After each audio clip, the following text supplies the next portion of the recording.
What's good, everyone? My name is Mary Kay, and welcome to Mary Kay Confidential.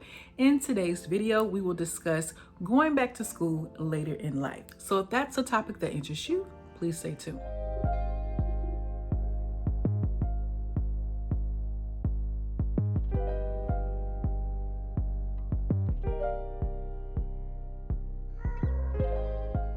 I have missed you guys. Oh my goodness. I have been trying to make a video for the past few weeks. If you've been following me, you know I haven't posted a video in about a month.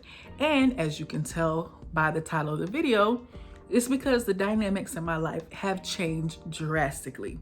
I graduated from college in 2007. I was a traditional student, went in at the age of 18, and I have been just in the workforce full time since 2007. I've been saying for years I'm going back to school, and I finally said, you know what?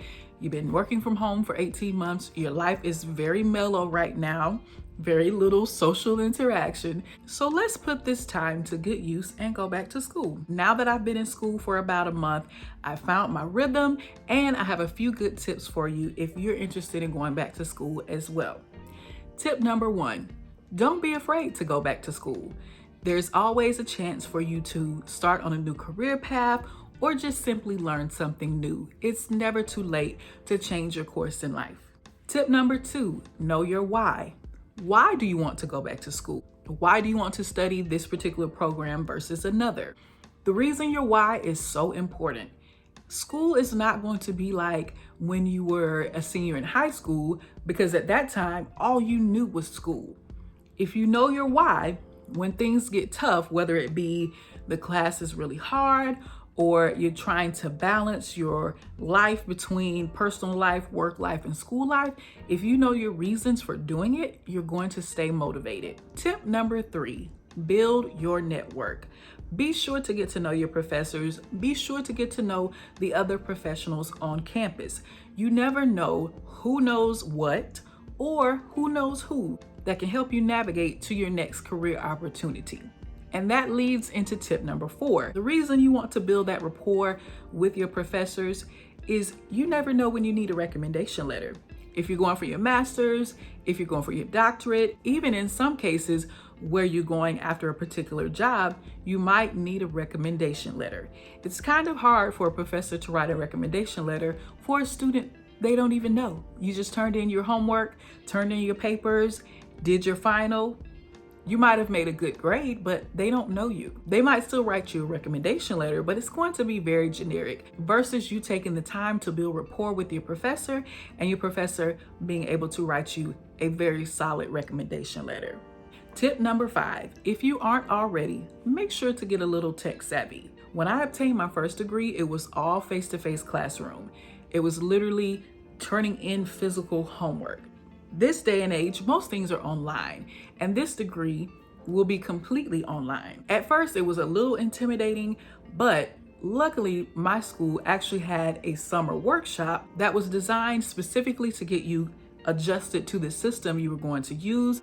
Check your homework, connect with your professor, connect with other students. Everything is online. And if you're not tech savvy, you're already behind. If you don't already know those skills, you might want to get used to it or see if the school that you're interested in offers some kind of crash course to help you get adjusted to their system. Tip number six, time management is key.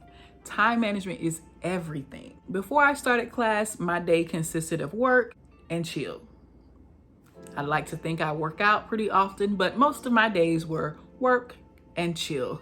But now I have to manage my time to whereas I'm working, I'm making sure to read my chapters for the week, I'm making sure to stay on top of my discussion posts, having to make sure I'm ready for my quiz every week. So you have to stay on top of your time management. My first week of school felt like, what are you doing?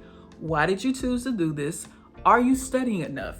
But by week three, I kind of fell into a rhythm, and I know just about how much time I need to study every day to do very well on my quiz at the end of the week.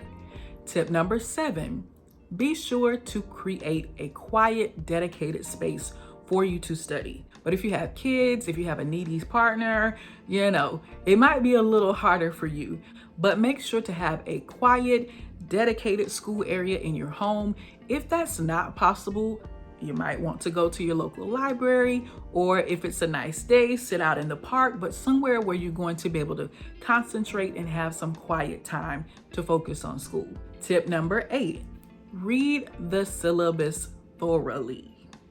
Read your syllabus thoroughly. So essential for you to read your syllabus and know exactly what's expected of you so that you can do very well in the class. Tip number 9, if it's been a while for you, like it has been for me, and things start off kind of rocky, let's say you don't make the best grade for your first assignment, don't beat yourself up about it. If you make some type of mistake, be sure to note it. Why did that mistake happen? So that you can navigate how to not make that mistake again. Tip number 10, manifest what you want to accomplish out of this degree, certificate, program, whatever it is that you're going back for. Write down your goals, know what you want to accomplish, and even post it somewhere where you can see it every day to continue to motivate yourself. And as a bonus tip, breathe, have fun, enjoy this new journey. Don't forget to like, comment, and subscribe. You know I respond to all comments. If you've been thinking about going back to school, this is your time. Let's get it. Let's go. I'll see you in the next video.